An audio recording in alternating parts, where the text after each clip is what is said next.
सत चैतन्य ज्ञान को सुनना, ज्ञान को सुनाना सबसे बड़ा परोपकार है। तो ये परोपकार भूल जाते हैं लोग।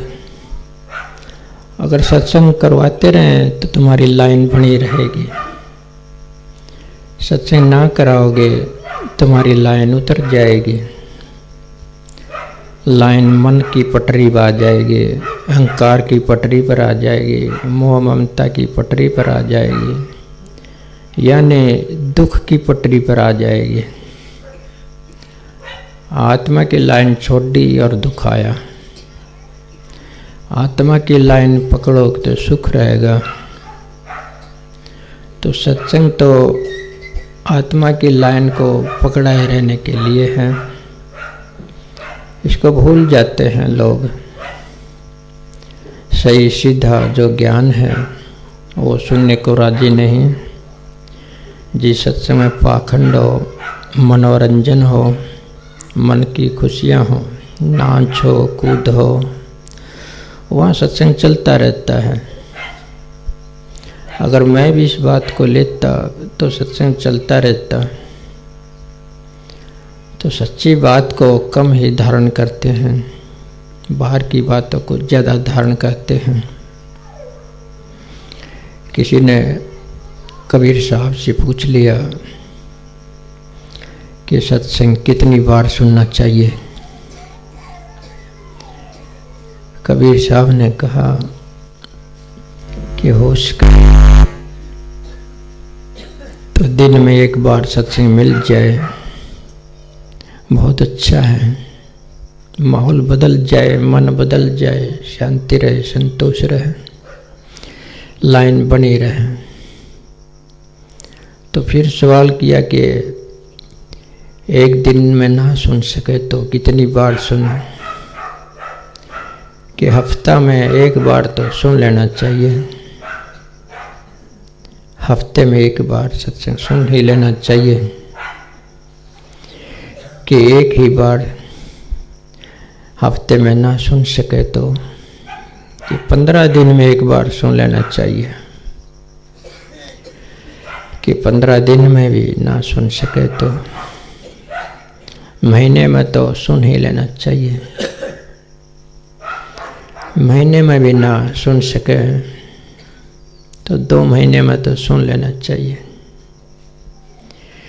2 महीने में भी ना सुन सके तो कि 6 महीने में सुन लेना चाहिए।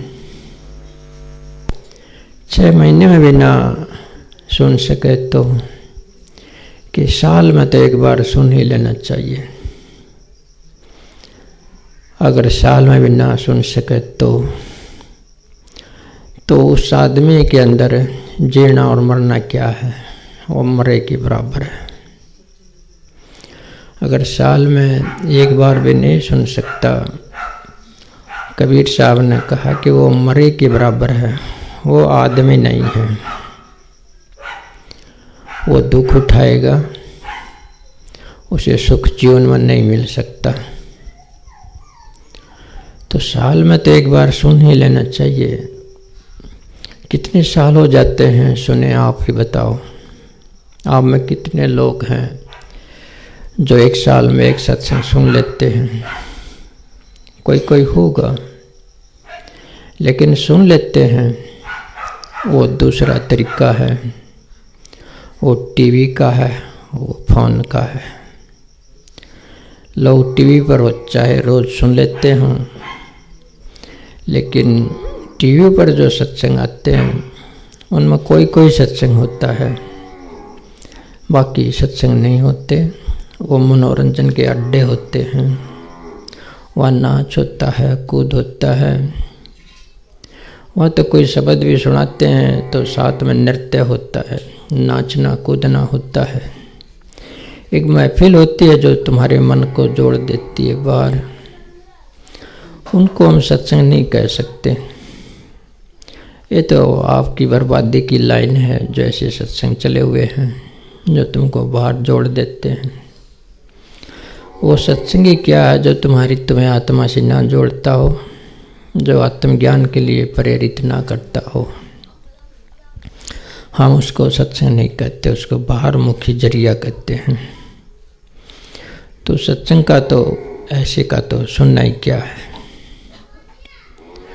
तो सत्संग के बारे में तुम बता रहा हूँ आपको कि सत्संग तो सुन लिया करो, कम से कम साल में एक तो सुन लेना चाहिए। लेकिन सही सत्संग की बात बताता हूँ जो आपको आपकी आत्मा से जोड़ता हो और कहीं ना जोड़ता हो, केवल आपके साथ आपको जोड़ देता हो। आप जब तक अपनी आत्मा से नहीं जुड़ोगे परमात्मा का ज्ञान नहीं प्राप्त कर सकते, परमात्मा से नहीं मिल सकते। आत्मा सो परमात्मा। और कहीं भी जुड़े रहो, आप बाहर रहोगे, आत्मा से जुड़ोगे तो परमात्मा से मिलाप हो जाएगा। आत्मा की सुनकर तो देखो, आत्मा ठहर के तो देखो, सदा सुख है, सदा शांति है। वो जीवन भी क्या है जिसमें संतोष ना हो, वो जीवन भी क्या है जिसमें शांति ना हो।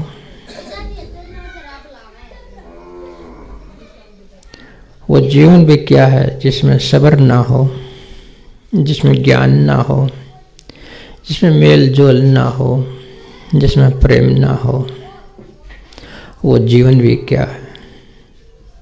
वो तो दुख है, वो तो नरक है। तो इसलिए मैं कहता हूँ अगर सुख माना है, ज्ञान माना है, आत्मा की सुन लिया करो, थोड़ा सा उसके अंदर ठहर के देख लिया करो। सुमरण परमात्मा का अगर मिला है वो सुमरण कर लिया करो। 24 घंटे में 1 घंटा तो ध्यान का दे ही दिया करो। जो 1 घंटा ध्यान का दे सकता है सत्संग वही ठहर सकता है। जो 1 घंटा डेली ध्यान को नहीं दे सकता वो सत्संग में नहीं ठहर सकता, वो बाहर जाएगा। तो अच्छी बात है तुम आ गए हो, बैठ गए हो, प्रेम से सुन रहे हो। एक बार तो लगा था कि यहाँ तो कोई नहीं आ रहा, क्यों 11 बजे का टाइम मैंने दिया था, 12 सवा 12 बजे आने शुरू हुए। हमने तो प्रोग्राम अपनी तरफ से शुरू कर दिया था, चलो जैसा होगा सुन लेंगे, लेकिन फिर भी आपके कानों में आवाज़ गई तो आ गई, बड़ा धन्यवाद। तो सुन लिया करो कभी कभी सत्संग, अच्छी बात है। सुरेश ने कई बार कोशिश की, वो टलता रहा, लेकिन फिर करवा ही लिया इन्होंने। कभी कभी कोई प्रेमी हो तो करवा लिया करो, अच्छी बात के लिए जो है प्रेरणा अच्छी होती है। प्रेरणा अच्छी बात के लिए अच्छी होती है। क्यों मैं आपको जो बातें बताऊं, आपको कोई गलत लगती हो तो मेरे को बताओ। सभी बातें मेरे हिसाब से ठीक है, आपकी शांति और संतोष के लिए है। गृहस्थ आपका ठीक चलेगा, संतोष आपका ठीक चलेगा। तो गृहस्थ ठीक चलता रहे तो कैसी बात है, खाली गृहस्थ ठीक चल जाए। प्रेम से रहते हों, एक विचार के हों, शराब ना पीते हों, मांस ना खाते हों, शोषण ना करते हों, इस प्रकार का अगर कोई परिवार हो जाता है तो वो स्वर्ग के समान होता है। लेकिन एक ही घर में हम देखते हैं एक विचार के लोग नहीं मिलते हैं, अलग अलग विचारों के हैं। कोई कुछ कर रहा है, कोई कुछ कर रहा है, कोई कहे कुछ मान नहीं रहा है, सब उल्टे सुलटे। तो उस घर में क्या शांति रहेगी? कतई नहीं रह सकती। अगर सत्संग सुनो तो आत्मा से जुड़ोगे, आत्मा से जुड़ो तो प्रेम से रहोगे। पति पत्नी भी प्रेम से रहेंगे, भाई भाई भी प्रेम से रहेंगे, बाप बेटा सब प्रेम से रहेंगे। सत्संग प्रेम सिखाता है, ये प्रेम तुम पालो। कोई ऐसी बात नहीं है कि इसमें कोई पाखंड है कि और कुछ सिखाता हूँ कि आप सिर्फ अपने आप से जुड़ जाओ, इतना कर लो। आपकी आत्मा के अंदर सब कुछ है। गुरु है वो आपके आत्मा के रूह में ही बैठा है, परमात्मा है वो आपके आत्मा के रूह में ही बैठा है। उसकी सुन को तो देखो, उसका पालन तो करके देखो। आपको सब पता रहता है कि क्या अच्छा है क्या बुरा है। ये करना चाहिए या ना करना चाहिए, लेकिन हम बुरा कर लेते हैं, अच्छा नहीं करते। आत्मा कहती है, अंदर से आवाज़ आती है, सभी को आती है कि ये बुरी चीज़ है, ये मत करो, ये अच्छी चीज़ है, ये कर लो। आत्मा के रूप में गुरु बैठा है, हर समय आपको चेता रहा है कि ये मत कर, ये कर ले, भीतर ही बैठा है। उसको हम सुनते तो नहीं। असली सत्संग है ही वो कि तुम आत्मा की सुनने लग जाओ और उसका पालन करने लग जाओ। वो सत्य है, सत्य के साथ तुम्हारा जुड़ाव हो जाएगा। अब ये तो जो सत्संग है ये तो घड़ी दो घड़ी का, आप जैसे यहाँ बैठे हो सुनोगे अच्छी बात है, थोड़े शांत हो जाओगे, लेकिन यहाँ से जाने के बाद फिर वैसे हो जाओगे। क्यों हो जाओगे? क्योंकि तुम अखंड सत्संग में नहीं रहते। अखंड सत्संग का मतलब है आत्मा को सुनते रहो, अपने घर में के, परिवार में के, व्यवहार में के, खेत में के, दुकान में के, अपनी आत्मा को सुन को देखो तो अखंड सत्संग हो जाएगा। ये तो घड़ी दो घड़ी का सत्संग आप सुन रहे हो। यहाँ से जाने के बाद भी तो सत्संगी होने चाहिए, लेकिन यहाँ से जाने के बाद अगर सत्संगी नहीं हुए तो इस एक दो घड़ी के सत्संग का कोई फर्क नहीं पड़ेगा। बाहर भी, घर में भी जा कर के आप सत्संगी बने रहो, और जब बने रहोगे जो तुम अपनी आत्मा का पालन करोगे, नहीं करोगे तो नहीं बने रह सकते। वहाँ की बात है, गांव की एक बहन सत्संग में चली गई, सत्संग सुन के आई तो सेवा भी करके आई। तो क्या हुआ, आते ही एक दो दिन के बाद पड़ोसी की बाल्टी उठा ली। अब ये सत्संग नहीं है। सत्संग में जाओ, आप सेवा भी कर लो, गुरु के चरण चाहे धो धो को पी लो, कुछ भी कर लो वहाँ पर, लेकिन आकर के तुम्हारा व्यवहार गलत हो जाता है तो सत्संग पढ़ा नहीं है। तो आओ अपने घर में भी प्रेम प्यार से, ईमानदारी से और प्रेम से रहो, जहाँ भी रहो प्रेम प्यार से रहो, यही सत्संग है। ऐसा नहीं कि सत्संग में जाओ तो एक सत्संगी दूसरे सत्संगी से भी घृणा करने लग जाते हैं, ये उस पंथ का है, ये उस पंथ का है, इधर उधर से निकलने लग जाते हैं। वहाँ की एक और घटना बताऊँ मैं। गांव में एक प्रेमी था जो मेरे पास आता था, तो कहने लगा क्या मैं दूसरी जगह सत्संग सुन सकता हूँ? मैंने कहा खूब आराम से सुन सकता है, लेकिन ध्यान रखना वही सत्संग सुनना जहाँ तेरे को आत्मा से जोड़ते हों, परमात्मा से सीधा जोड़ते हों। अगर बाहर तेरे को जोड़ते हों, कोई कृपा का लालच देते हों, आश्वासन देते हों कि मैं तेरे को पार लगा दूंगा, अक्षण नहीं लगे सतलोक में पहुंचा दूंगा, सुन तो लेना लेकिन दोबारा उसको मत सुनना, क्यों बाहर जुड़ जाओगे। तो मैंने उसको आज़ादी दे दी, तो चला गया। पता नहीं यहाँ कोई सत्संग था, दिल्ली चला गया। वो एक डार्क हॉल है उनका, उसमें वो सलीमा चलाते हैं। सलीमा एक स्क्रीन है बहुत बड़ी, उसमें एक उन्होंने रील बना रखी है, कैसेट। उसमें ब्रह्मांड को दिखाते हैं कि आकाश दिखा दिया, बादल दिखा दिया, पर्वत दिखा दिए, सागर दिखा दिए, चांद दिखा दिए, तारे दिखा दिए, सूरज दिखा दिए। वो इस तरह की एक फिल्म चला देते हैं। वो चला करके दिखा करके बोल देते हैं कि ले तुमको आत्मज्ञान करा दिया। आत्मज्ञान हो जाएगा क्या ऐसे कैसेट देखने से? आत्मज्ञान तो अपनी आत्मा में जाने से होगा। तो ऐसा सत्संग सुना, वो मेरे पास आना तो बंद कर दिया। कहने लगा कि वहाँ तो प्रत्येक दर्शन करा देते हैं परमात्मा का, वहाँ जाना ठीक है।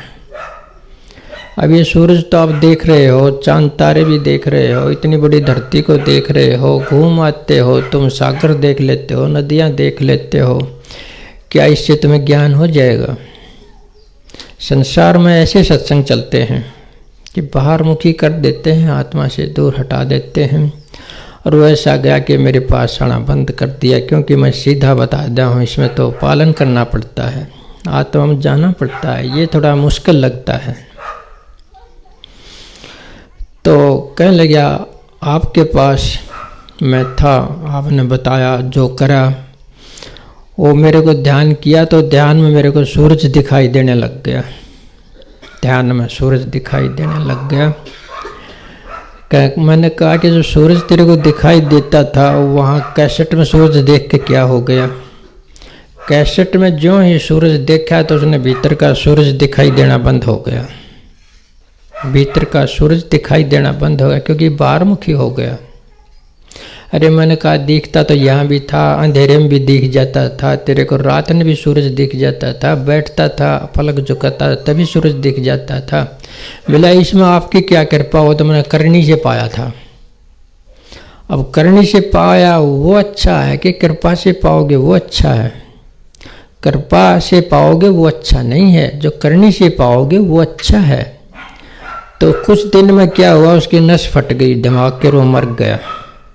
क्यों? हठ पकड़ लिया, बाहर मुखी हो गया, वो अंदर की इच्छा हुआ दमन हो गया। तो ये कह रहा कि बाहर की चीज़ें ही चलती हैं, यहाँ इस संसार में अंदर की चीज़ें नहीं चलती हैं। तुम सब जानते हो, लेकिन बात क्या है तुम पालन नहीं करते। तुम सभी समझदार बैठे हो, सब जानते हुए भी धोखा क्यों दे दिया खुद को? सब जानते हैं आप, सब ज्ञान है आपको, ये करना चाहिए ये नहीं करना चाहिए। सब जानते हुए भी क्यों धोखा देते हो खुद को? रहना है यहाँ 2 दिन का, ये भी पता है तुमको। साथ में जाना नहीं है कुछ भी, ये भी पता है तुमको। किया हुआ कर्म भोगना है तुमने, ये भी पता है तुमको। फिर भी गला औरों का क्यों काटता है, जरा पूछ तो खुद को। फिर भी बुरे विचार क्यों करता है, खुद तो पूछ तो खुद को। मैं कहता हूँ सब पता है आपने, किसने नहीं पता यहाँ 2 दिन का रहना है। यहाँ एक भी ऐसा आदमी नहीं है जिसने ये पता ना हो। सब ने पता है कि यहाँ 2 दिन का वासा है, ये संसार है, ये एक धर्मशाला है, यहाँ आते हैं और चले जाते हैं। सब ने पता है ना पता? किसी को ना पता हो तो मेरे को बताओ। और सब ने ये पता है कि यहाँ से एक रूम भी साथ में नहीं जाना है, एक रत्ती भर भी तुम यहाँ से नहीं ले जा सकते, ये भी सभी को पता है। 2 दिन का रहना है, 2 दिन का ठिकाना है, ये पता है। तुम्हारे साथ कुछ भी नहीं जाना है, ये भी पता है। और जो करोगे वो भोगोगे, ये भी पता है। फिर भी बुरे विचार क्यों करता है, जरा पूछ तो खुद को। फिर भी हम उल्टे सुलटे काम करते रहते हैं, भूल जाते हैं, इतने लापरवाह हैं। तो थोड़ा बहुत अमल तो कर लिया करो। इंसान हो, विचार रखते हो, कर्म के धनी हो, थोड़ा बहुत विचार अगर कर लो तो बात बन जाएगी। अगर ना करो, थोड़ा सा भी ना करो तो बात नहीं बनेगी। फिर तो पशु और इंसान में कोई अंतर नहीं है।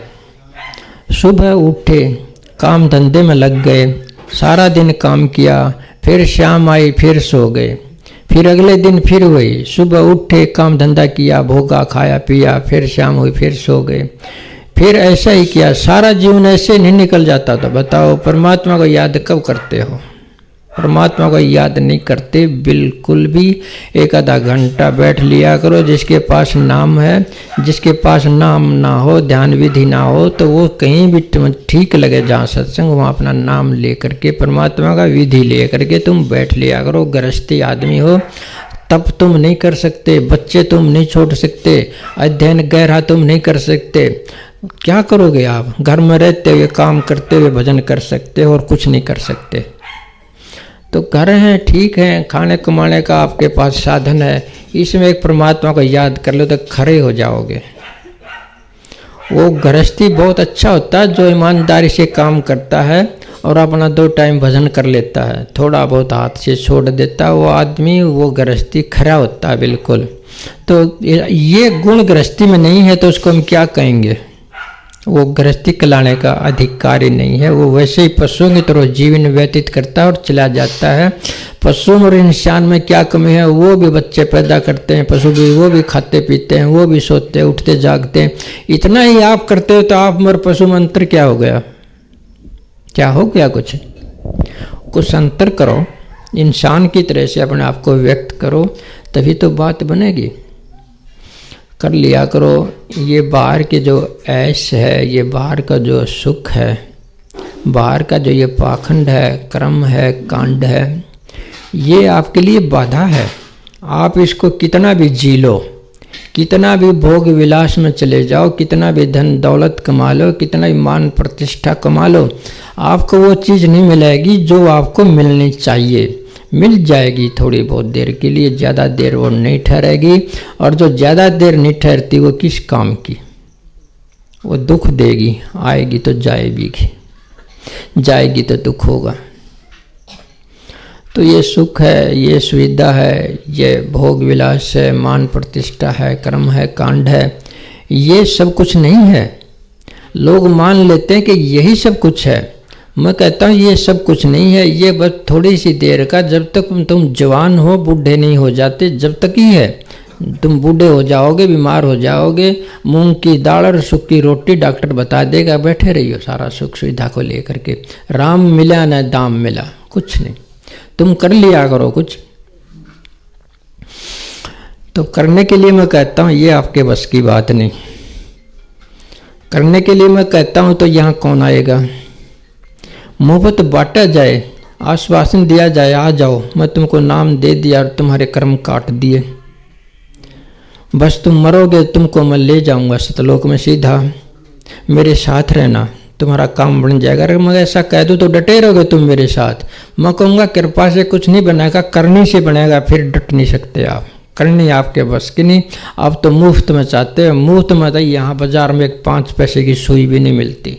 और तुम मुक्ति चाहते हो, तुम ज्ञान चाहते हो, तुम संतोष चाहते हो, तुम शांति चाहते हो, बिल्कुल भी नहीं, कहीं नहीं मिलेगा, रत्ती भर नहीं मिल सकता। चाहे कितने बड़े गुरु हैं, चाहे कुछ भी हैं, कितनी बड़ी ललकार देते हो, बगैर करने के नहीं मिलेगा। बड़े बड़े संतों ने देख लो 20-20 साल साधना करी है, 20-20 साल खड़े हो करके ध्यान किया है, जब जाके कुछ ज्ञान हुआ है।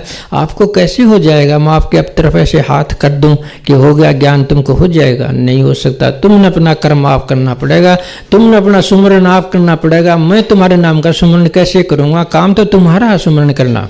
अगर तुम्हारे नाम का सुमरन मैं कर दूँ तो बात बन जाएगी, लेकिन तुम्हारा सुमरन तुम ही कर सकते हो। परमात्मा को याद रखा करो, इन सुख सुविधाओं को सब कुछ ना मान लो। ये थोड़े से दिन का है, ये ज़्यादा दिन का नहीं है। ये तो उल्टे सुलटे विचार और पैदा कर देगा, उल्टे सुलटे कर्म और करने सिखा देगा।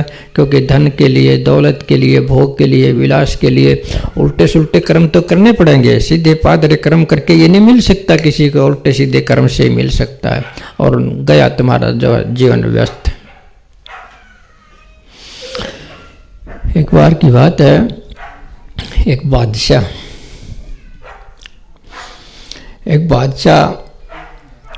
बलक, वो 100 मन फूल की सेज बनवाया करता डेली। 100 मन फूल, देख लो, 100 मन फूल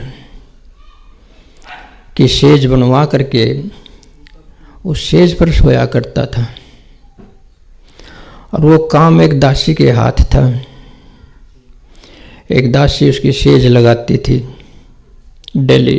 100 मन फूल लाए, कोमल कोमल, और फूलों की सेज बनाए, और राजा उस पर आकर के सो जाए।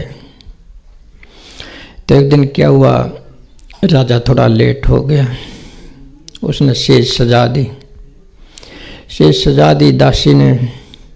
उन्होंने सोचा तो राजा थोड़ा सा लेट है, तो एक बार लेट कर ही देख ले कि राजा इस सेज पर, फूलों की सेज पर लेटता, उसको कैसा लगता होगा। ऐसा मैं भी तो देख लूं कि सेज पर सोना कैसे लगता है, फूलों की सेज पर। तो उस पर लेट करके उन्हें देखा तो इतनी कोमल थी कि उसको निंद्रा आ गई। वो सेज पर सो गई बेचारी। कम मिले फूलों की सेज, सो गई। तो राजा भी आ गया इधर से, उसको फूल की सेज पर सोया हुआ देखा। तो आकर के उसको 4 कोड़े जमा दिए कि तेरी हिम्मत कैसी हुई।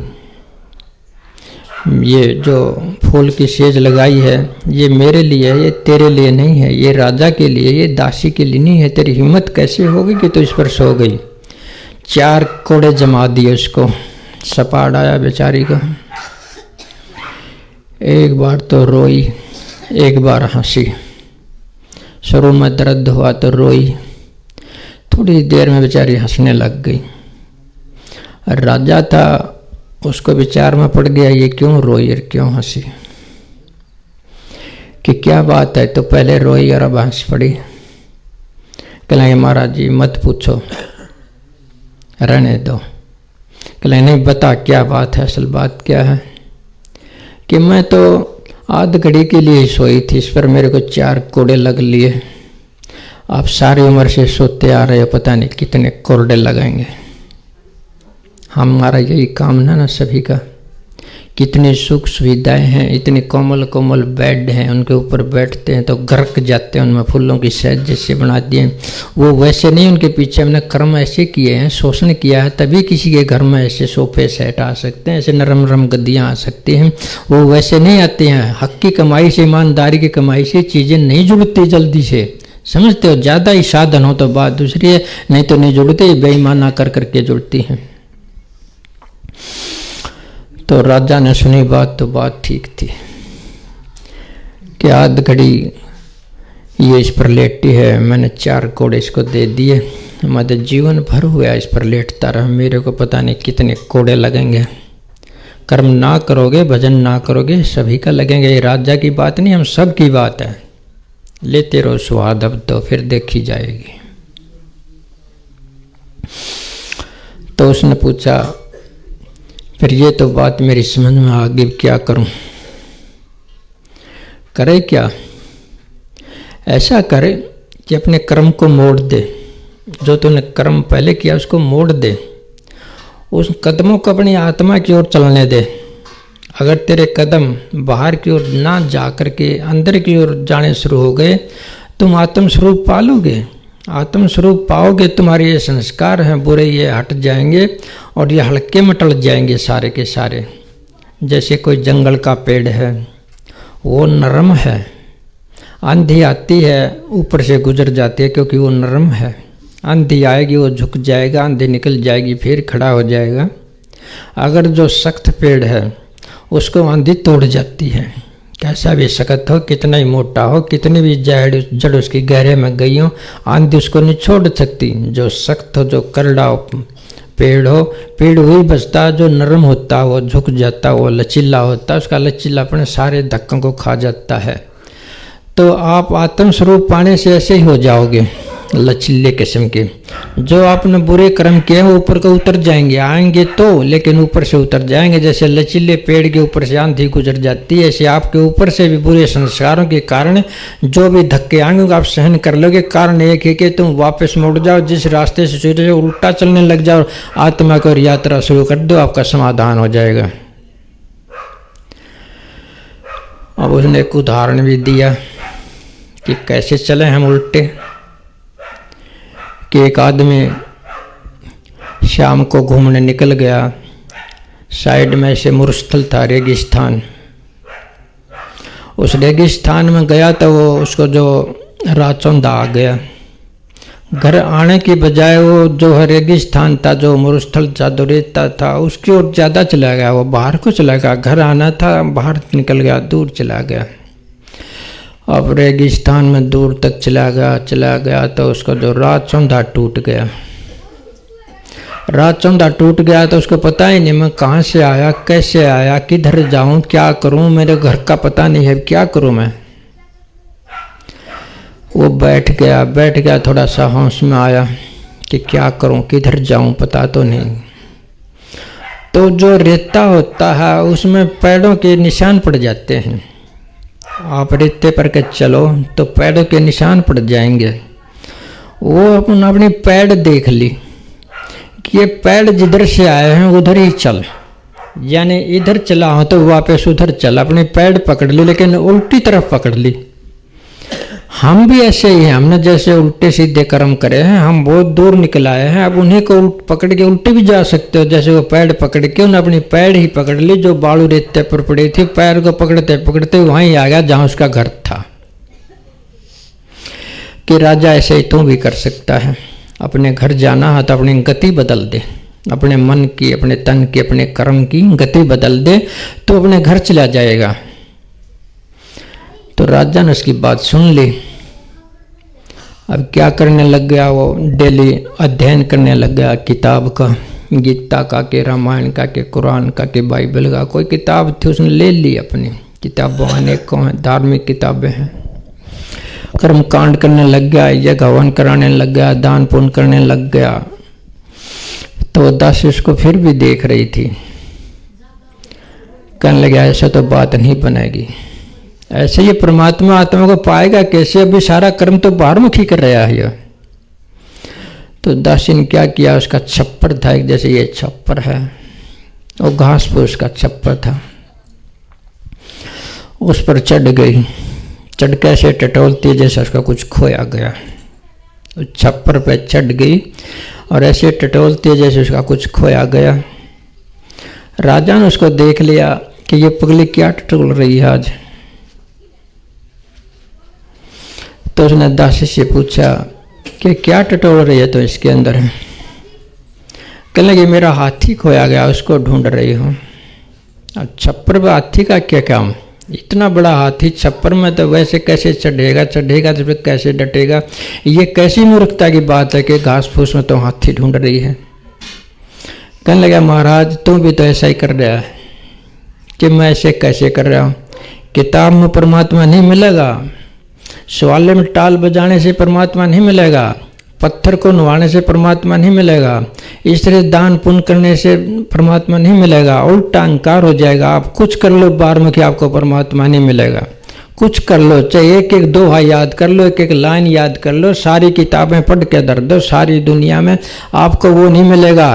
कैसे नहीं मिलेगा, जैसे छप्पर मेरे को ऊँट नहीं मिलेगा, इसी प्रकार किताबों में कर्म कांड में तुम्हें परमात्मा नहीं मिलेगा। अंतर्मुखी होना ही होगा, अंतर्मुखी भीतर की और उल्टे कदम रखने ही होंगे। बाहर निकल गए हैं, हमने वापिस आना और कुछ नहीं करना है। सत्संग का यही मतलब है, हम बहुत बाहर निकल गए हैं, हमने और कुछ नहीं करना, अपनी आत्मा की ओर यात्रा करनी है बस।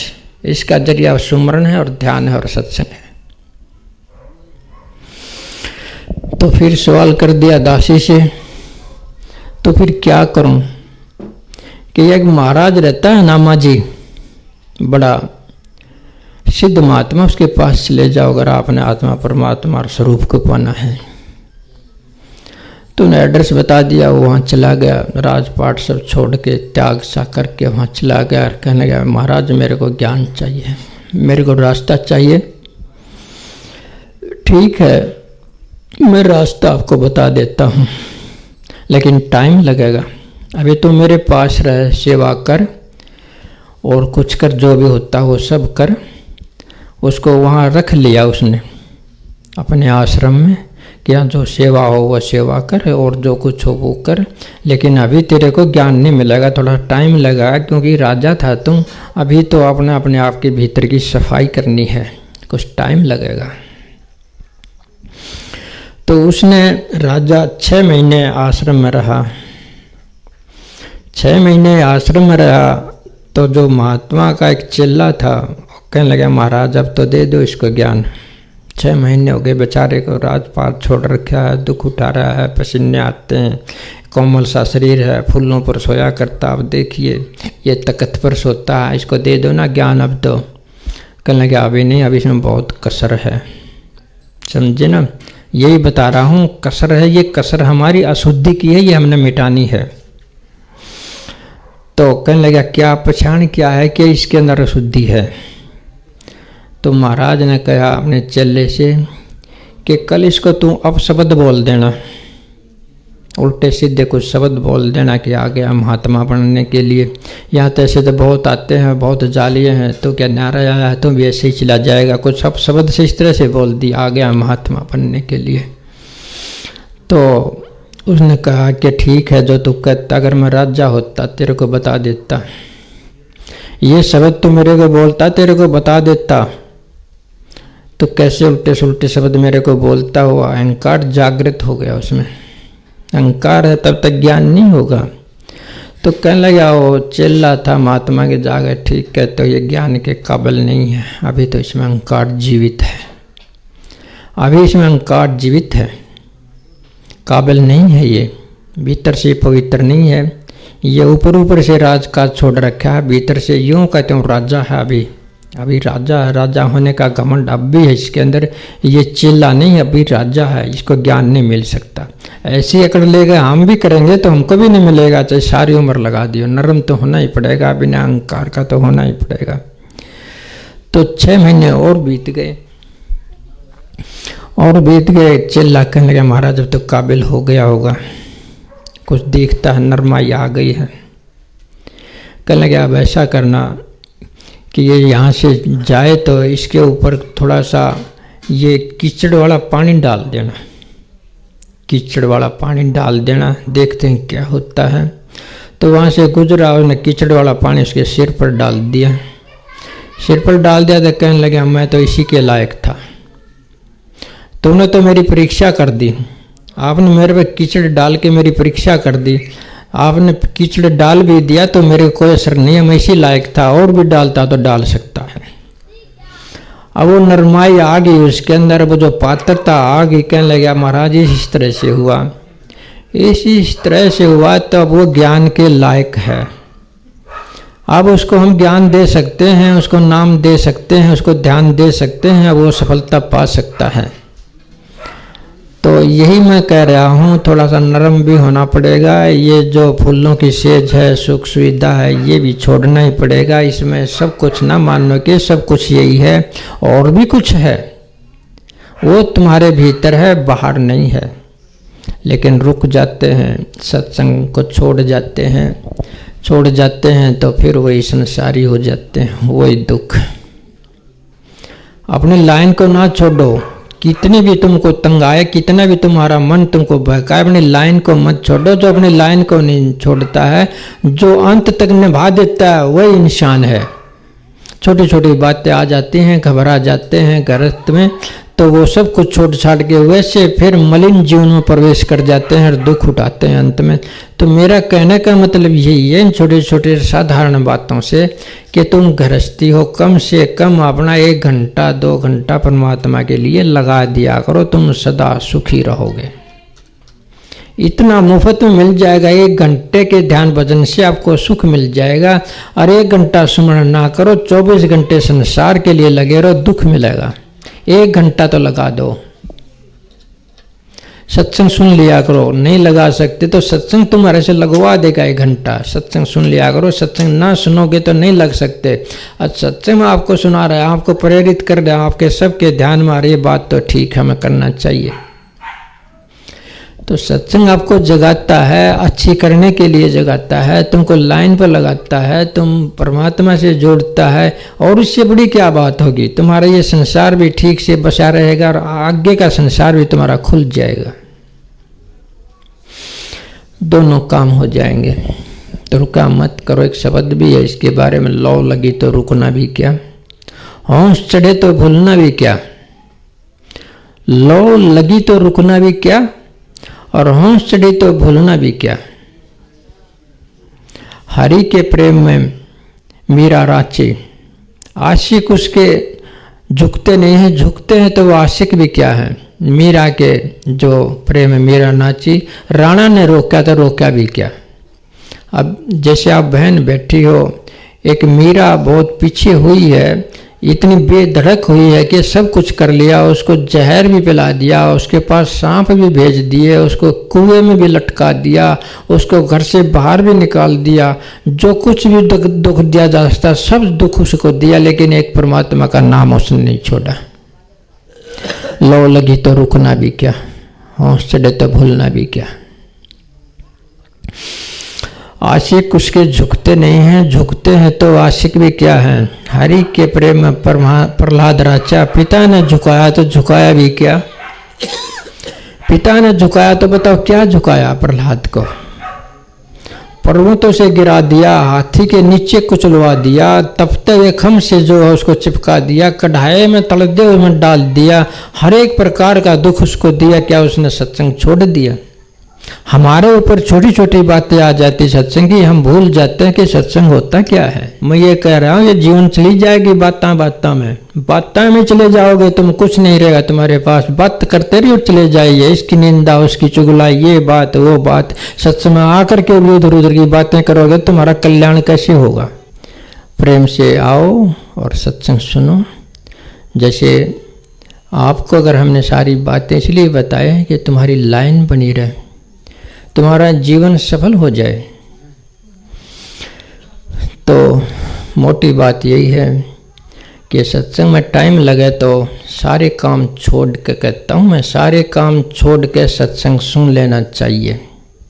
ऐसा नहीं कि सत्संग का टाइम दिया 11 बजे का आए 12:30, और कहीं अगर चौपाड़ में पेंशन बटती हो, पेंशन के फार्म भरे जाते हों, तुम अपने बूढ़ों को भी खाट में लाद लाद के ले जाओगे, फार्म भरेंगे पेंशन के, कितने दिन मिलेगी वो पेंशन। लेकिन यहाँ की ये बात है, यहाँ उदासी की बात है, यहाँ पेंशन नहीं पटती। अगर यहाँ पेंशन पटती हो तो तुम 11 बजे के बजाय 7 बजे ना आ जाओ तो बोलो। इतना ध्यान है तुम्हारा इस धर्म, इस जो है इस धन दौलत पे, इस बाहरी जीवन पे, इस भोग विलास पे इतना ध्यान है कि सत्संग और ध्यान जाता ही नहीं है। लेकिन ना जाओ, दुख तुम्हारा है बस। ठीक है, इतना सत्संग बहुत है। 24 घंटे में 1 घंटे का टाइम लगा दिया करो, और जब भी तुम्हें सत्संग सुनने का मौका मिले सत्संग जरूर सुन लिया करो बस। ठीक है भाई, सच्चेतन।